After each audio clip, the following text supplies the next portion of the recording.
আসসালামু আলাইকুম। This is Salmaz here. আজকে আপনাদেরকে নিয়ে আসলাম এমন একটি জায়গায় যেখানে আমি গেলে অত্যন্ত আমার মন ভালো হয়ে যায়। আপনাদের কেমন লাগে জানি না। নদী আপনাদের কার কেমন লাগে কিংবা কার পছন্দের? আমার ভীষণ প্রিয় এবং ভালো বন্ধু হচ্ছে নদী। কারণ আমার যখনই মন খারাপ হয় তখন আমি নদীর কিনারায় যখন একা, একা বসে বিভিন্ন ধরনের কথা নদীর জলের সাথে শেয়ার করি এবং মনের সুখে গুনগুন করে গান করি, আমার সব কষ্ট দূর হয়ে যায়। আমার নদীর পাড় গেলে আমার আর কিছুই লাগে না। আমি একা, একা সারাক্ষণ ওখানে বসে থাকতে পারি। নদী আমার ভীষণ, ভীষণ প্রিয় বন্ধু। দেখেন আজকে চলে আসলাম যমুনার তীরে। যমুনার তীরে যদিও আগে পানি ছিল না, এখন হালকা বৃষ্টিতে পানি হয়ে গেছে। আর শেষ বিকালে তো কথাই নেই।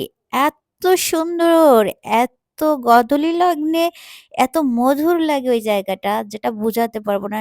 সেদিন ছিল পহেলা বৈশাখ আর সেখানে এত মানুষের ভিড় ছিল। আর বিশেষ করে ছিল বালু।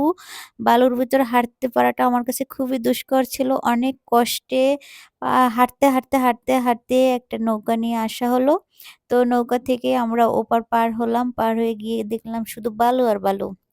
তো সেখানকার গিয়ে আমার এত ভালো লেগেছিল, আমি মনের আনন্দে দৌড়াচ্ছিলাম। মনে হচ্ছিল আমি ছোটবেলায় হারিয়ে গিয়েছিলাম।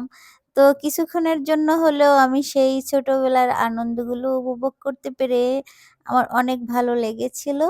তো যদি কারো এরকম মন খারাপ লাগে বা বোরিং লাগে তো সবাই গিয়ে নদীর পাড়ে ঘুরে আসবেন কিংবা এরকম খোলা পরিবেশে গিয়ে ঘুরে আসবেন, দেখবেন এক নিমিষে মন ভালো হয়ে গেছে। মন ভালো করার মতো ঔষধ এর চেয়ে আর বেশি কিছু হতে পারে না। তো মাঝে মধ্যে একটু ঘুরতে যাওয়া উচিত। শুধুমাত্র মন ভালো করার জন্য। মন ভালো করার ঔষধ হচ্ছে ঘোরাফেরা।